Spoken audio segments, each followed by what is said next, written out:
என் பேர் கார்த்திக் சுவாமிநாதன். நான் ஒரு ஃபோட்டோகிராஃபர். யோ, என்ன டேலண்ட் இருக்கு உனக்கு? போட்டோகிராஃபிக்கு வரணும்னு ஆசைப்படுறேன் சார். கற்றுக்கிறேன் சார். சரி, பேர்ட் ஃபோட்டோகிராஃபி பண்ணணும்.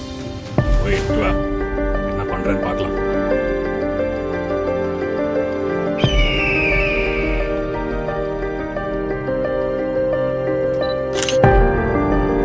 இதெல்லாம் குப்பை.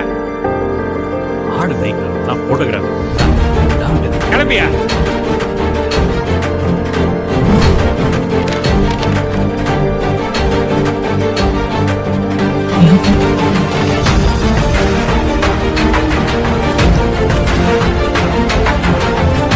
And the award for International Photographer of the Year 2011 goes to Karthik Swaminathan.